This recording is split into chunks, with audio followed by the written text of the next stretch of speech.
This week on Across the Arrowverse, no monsters, only angels and humans. We watched episodes 6 and 7 of Constantine the series.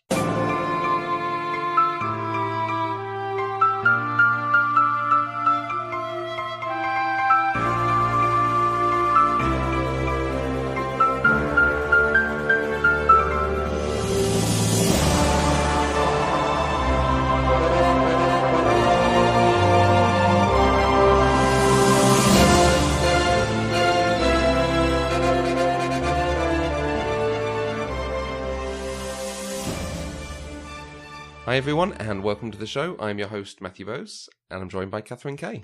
Hey everybody. On Across the Arrowverse this week, we have watched episodes 6 and 7 of Constantine, The Rage of Caliban, and Blessed are the Damned. Slightly more Monster of the Week than we've had previously, perhaps? Yes, I think so. It felt a little bit like, a procedural sort of drama. You know, it hit the key points of each series. We had a different not of each series. It hit the key points of each story. Mm-hmm. We had a different baddie each time. For all that, it wasn't bad, but I didn't feel that it progressed the overarching plot a huge amount. No, very much it's working towards this idea of the rising dark, which is what they are now calling it in the show. Yeah. And they are working to just instill a sense of things are happening that we're going to be dealing with at some point. And they're happening worse, more often, and more easily, and more powerfully. So I think they did build that sense of, impending doom. Doom. I think the second episode did it much better, so let's not start with that. Let's start with The Rage of Caliban. They go to Birmingham, Mississippi? I was about to say, it's not the Birmingham I've been to. Birmingham, yeah. Because children are killing their parents. Or parents are being killed by children. Yes. Yes. Quite interesting. The crux of that episode, the end of it was the spirit of a person moving from child to child.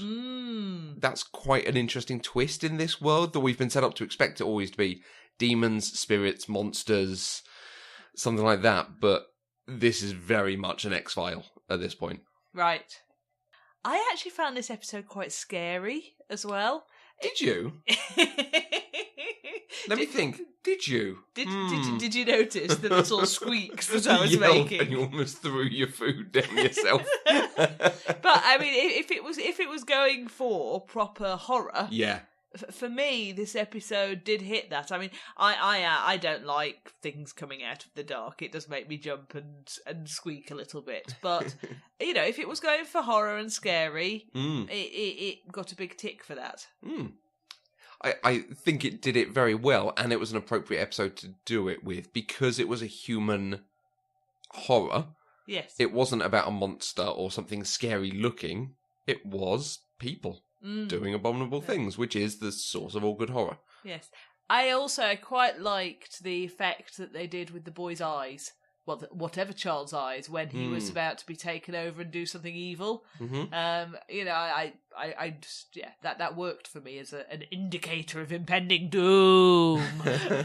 Yeah, I really like that when you see the eyes used in that way, so the glazing over of the black and becoming demonic, because it's I don't know whether it's easier to do, but it looks better than prosthetics and changing the facial configuration, things like that. It's much better as a simple way of showing possession.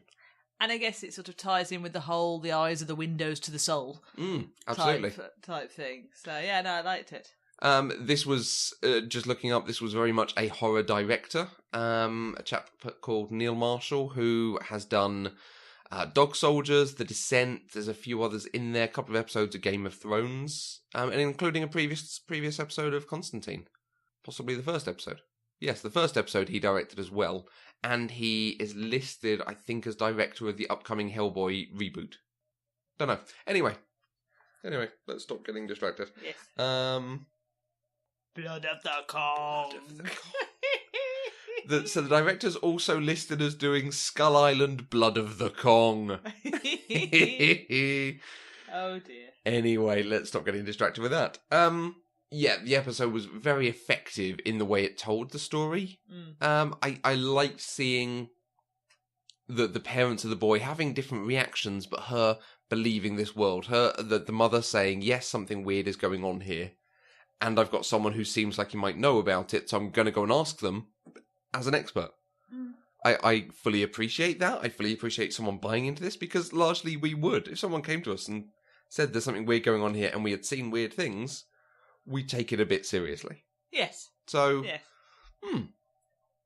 I thought it was successful. Not necessarily doing much outside of Monster of the Week, but successful in the monster.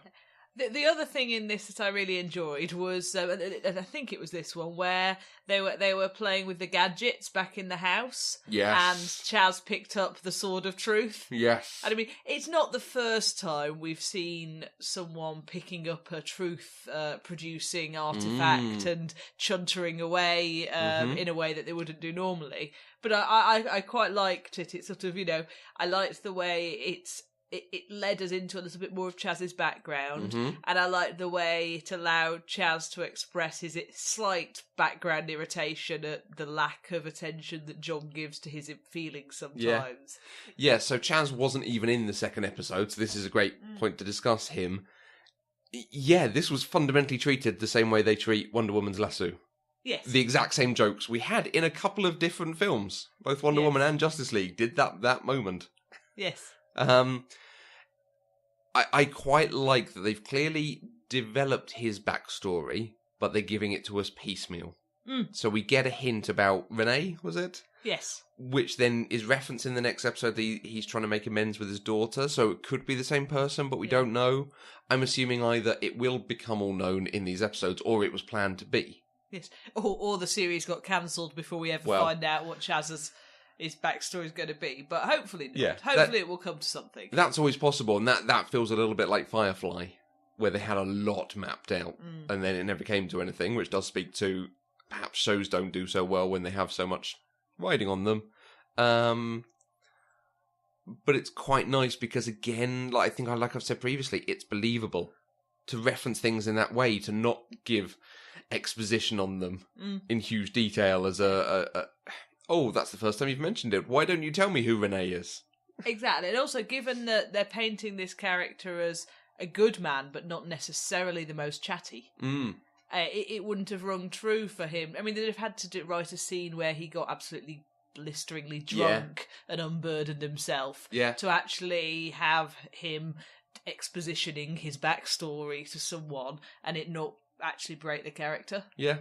So, that was very nicely done. We move into the next episode, Blessed Are the Damned. This was the Angel episode. Yay! And really good to take so long to introduce the fact that it is an angel. They actually kept the sort of monster, the crux of it, hidden for a good amount of the episode, I think.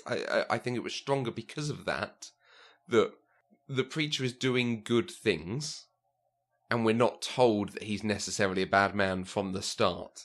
And then you start uncovering it as it goes and figuring out, there's more of a story here. There's more of a story here. We're not necessarily being shown everything, and then everyone gets it at the end. Yes. Yeah, it built the story very nicely with some great moments of questioning of faith as it went on. I entirely agree. I thought it was a very cleverly plotted episode. I really enjoyed the way it was flip-flopping between who's good, who's evil, where is it going, and I genuinely would not have picked out where that plot was going beforehand. Because I quite like a good guess as to who's the baddie and where's this going. I would not have picked that up. No. But I like you were saying, the preacher was clearly aiming to do good at the start, and I agree. But I also think that type of church and that type of preacher environment is also painted to give us a sense of discomfort, when it's often that sort of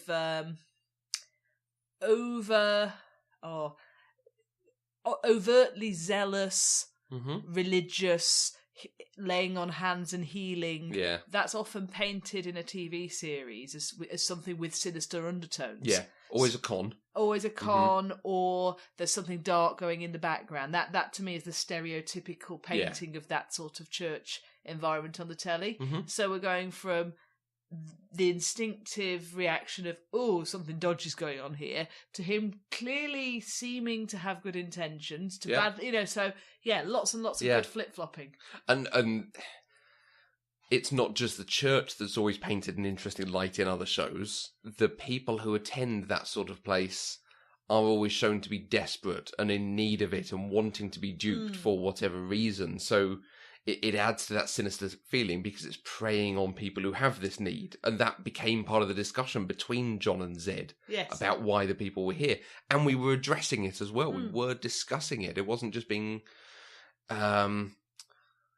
It wasn't just being painted in front of us in broad strokes. No, I agree. There was some actual development going on of our main characters and of the world they were inhabiting for that episode. Yes, yes. In the same way, they were doing something very clever with the angels. So in showing us angels questioning their place and what they should be doing, it takes away a little bit that it turns out she was a fallen angel. And she becomes more like the serpent whispering in the ear than an angel actually questioning what's happening on Earth and what God has given everyone. Yeah. But interesting to show there is an element of free will to the angels. Yes. There are consequences for what happens. In the same way we're shown for humans there are consequences for what you do in your life. The angels have that same thing and they obey by the rules that are set out in this balance because they know what those consequences are. So people don't, and it's always given because we don't know if there's a hell or a heaven. The angels know, so that's why they stick to what's right and what's good. Yeah, yeah. But I liked the way they sort of came close together in their opinion. Yeah. And then you realised where they diverged. Yes. So like Manny may very well have a yearning to be material in the world and feel the sun on his skin and have a sense of what are these idiot humans? Why are they not appreciating it? But you don't get the sense that he would ever be so dismissive of human life as to just kill someone. Yeah. Because he wants to see, whereas she'd obviously gone to where he'd gone with his thinking, but then had such a dismissive opinion of human life that she didn't think it would be a problem if she just had a go at killing one. It's very, very interesting. And I think it's not even just dismissive of human life, it's dismissive of God's plan. Yeah. And the sort of, the creator's vision for everything that's going on, the agreement with Satan and the balance. Manny still believes in that and trusts in that, but appears to question it. She went past that and decided she could do something different. Yes. So. Yeah. And I think it'll be interesting to see how Manny, because Manny has been pushing at the rules already. He knows what the rules are. He wants to abide by the spirit of the rules, but maybe he wants to abide by the letter of the rules, but he is already pushing around the spirit of the rules because he thinks that the other side is. Yeah. If not overtly breaking the rules. Yeah. Whereas this episode, him actively getting involved is a big step for him. Yeah. Can I also just say... Go on. Beautiful, beautiful wings. Yes. Beautiful wings. Like in the film, they do the effects on angels very well. Yes. I thought the dark wings were even better than the light wings. maybe I'm a dark angel at heart. But I liked Manny's appearance in the first episode of these two, where he was trying to give John hints or guidance without being able to tell him anything. So saying, think about what you went through as a child, think about how it affected these people, and trying to instill in John this idea of this is a human reaction. Yes. To what's happening. Yeah. And pushing him that way. I don't think it worked, but I like that we had that going on. So there's clearly a visible relationship building there in both directions. Yes. Yes. So we didn't have Zed in the first episode. We had Zed in the second. She came back with her vision. of the snakes, and a lot of the episode was her questioning faith, John's faith and John's cynicism, the faith and the good work that the preacher's doing. I liked her as a voice of moral reason, not just being our avatar to have everything explained to her. I liked her being there to actually call him out on things, to call out the situation. Yeah. And force him to explain why he's ended up in that place. Yeah. No, it's really good. And I felt it was an episode of character development for her. I thought it was interesting. It kind of, for both her and Chaz, it felt almost like it was placing the role that the demon hunting and stuff played in their lives, as in, it wasn't 100% of their lives. Yeah. They had other stuff. They had other lives going on. It's just that part of their life was working with John Constantine. Yes. And actually, I quite like that, because there's so many shows where people end up in these sort of gangs fighting evil, of what, or whether it be demonic, human, or whatever. Yeah. And it's like, oh, and you have no other world. Yes. This is it. Everything that happens on this show, this is your entire world. It's like, I go back to Criminal Minds, because quite frankly, I've watched an awful lot of Criminal Minds recently. But it's like, none of them have any friends outside their group of detectives. No. Like, that's not realistic. Well, we saw in Parks and Rec recently, they get married with only the people from the Parks department there. That's basically it. And Grey's, no one has a partner outside of the main cast on Grey's. No, exactly. So, exactly. yeah. It's like, if you have a partner that's not in the cast on Grey's, they are invisible. They never appear. They are going to either have a very bad accident or a very bad disease. Well, exactly. Or they're going to be roped in for some kind of plot once in a while. They're going to become a consultant. Yes, exactly. Or they'll discover that you're cheating on them with one of the other doctors, or something. And it ended up with a hint that there's something more going on with Zed. Do we think that's to do with Zed and her visions, or people trying to get in and find out what Constantine's doing? I think this is the family that Zed's running away from. Okay. Do you know? Because didn't they say that she had a bad family situation that she's running away from? And she's refused to talk about it before. Yes. Okay, so you think it is her plot? That's what it is. I think it's her plot. I think this is going to, when it comes to fruition, which might not actually be for a few episodes. She might keep dissing this star, if ever. Yes. This was scheduled for episode 14. Yeah, exactly. But yeah, I think this is going to start to bring forward what Zed's traumatic family background was. Okay. Interesting. I liked... It really didn't seem like there was going to be anything else there, except that he stayed on the phone for a touch too long with her.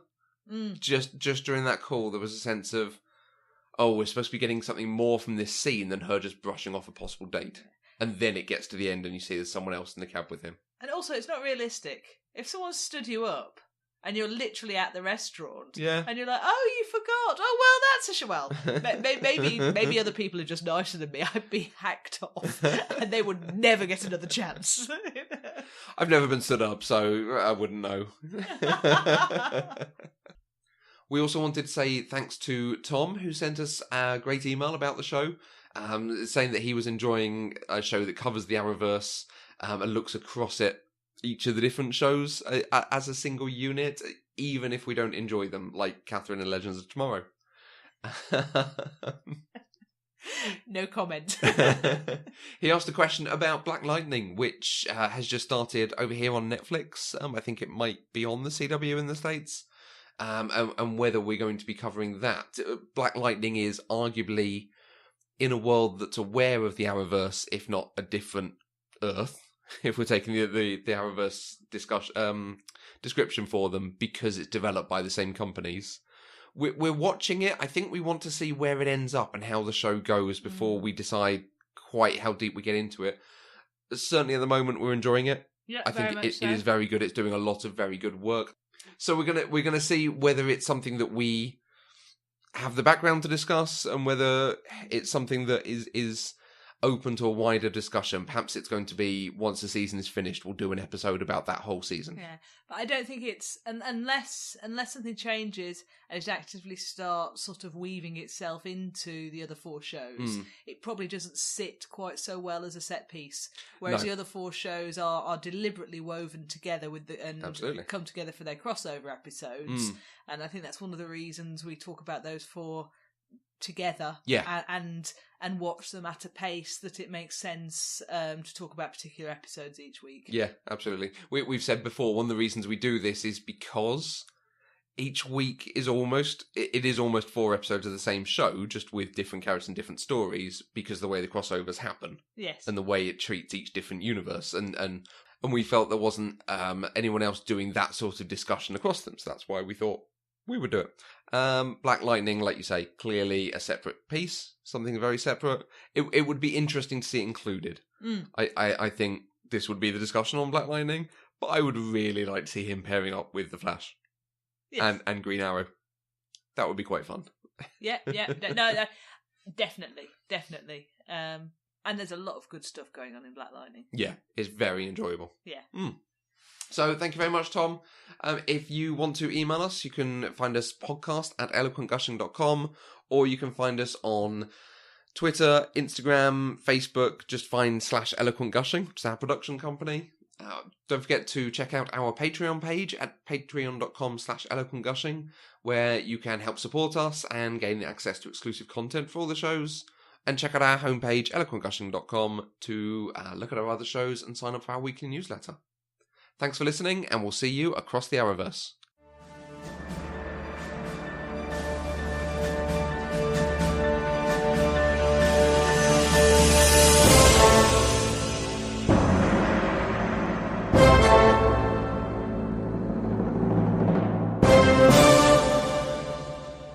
Across the Arrowverse is an Eloquent Gushing production. For more shows you'll love, please visit eloquentgushing.com.